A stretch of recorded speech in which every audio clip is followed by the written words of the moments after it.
कि देखो अगर हम बीजेपी को वोट करेंगे तो बीजेपी को वोट करने के बाद हमारा अधिकार ज्यादा हो जाएगा उससे ये कहने का कि हमने वोट भी किया है और फिर आप हमारे अधिकारों को हनन कर रहे हैं। अगर हम वोट नहीं करेंगे तो हर नेता के दिमाग में एक बात होती है कि इसने मुझे वोट नहीं किया, मुझे इसका काम नहीं करना। जब हम वोट करेंगे तो हम डंके की चोट आंख में आंख डालकर बात करेंगे कि हमने वोट किया है, हमारे अधिकारों का हनन नहीं होना चाहिए या हम नहीं करने देंगे। बीजेपी मुसलमान के लिए अछूत नहीं है या कोई भी पार्टी के हम बंधुआ मजदूर नहीं है, कांग्रेस पार्टी के, समाजवादी के या आम आदमी पार्टी के।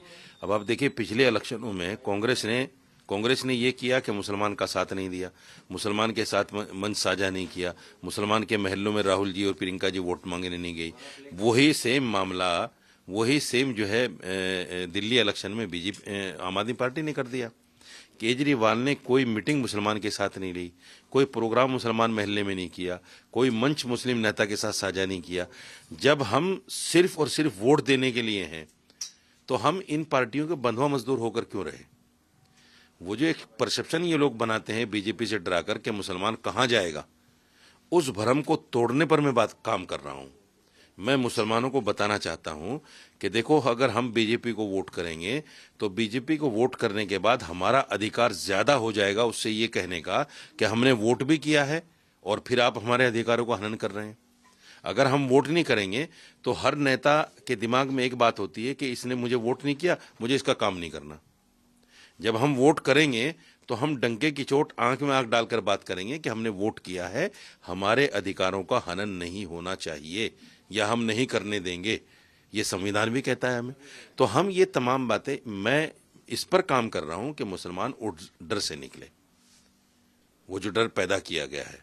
इसलिए मैंने इसको, हालांकि वोट जो है गोपनीय होता है और कोई भी आदमी उसको बताता नहीं, मैंने जानबूझकर बताया ताकि मुसलमानों में एक बात आम हो। हालांकि मुझे कुछ मुसलमानों की तरफ से जो अपने आप को कांग्रेस पार्टी का, समाजवादी का बंधुआ मजदूर समझते हैं, मैं आपको फेसबुक दिखाऊं, मुझे गालियां भी मिल रही हैं। आप तो बिक गए, आपने पैसा ले लिया, आप तो डर गए। कुछ लोग तो ये कह रहे हैं कि कहीं सीबीआई का डर तो नहीं दिखा दिया गया आपको। हालांकि मैं तो इतना बड़ा आदमी नहीं हूं कि मुझे सीबीआई या किसी भी एजेंसी का डर दिखाया जाएगा, लेकिन कुछ लोगों का है जो आज भी बीजेपी को अपना कट्टर दुश्मन मानती हैं। देखिए, मुसलमान जब तक बीजेपी को कट्टर दुश्मन मानता रहेगा, देश में नफरत बढ़ती रहेगी। हमें अगर नफरत को खत्म करना है तो हमें दुश्मन को गले लगाना है, हमें मोहब्बत बांटनी है। हम बीजेपी को दुश्मन क्यों समझे? ये भी एक सियासी पार्टी है, कांग्रेस भी एक सियासी पार्टी है, समाजवादी भी एक सियासी पार्टी है। सियासत में सब नंगे हैं, मुसलमान के लिए कोई अलग से कुछ नहीं करता। जो संविधान में मुसलमानों के अधिकार हैं, कोई भी पार्टी सरकार में आने के बाद वही मुसलमान के लिए कर सकती है, उससे ज्यादा कुछ नहीं कर सकती।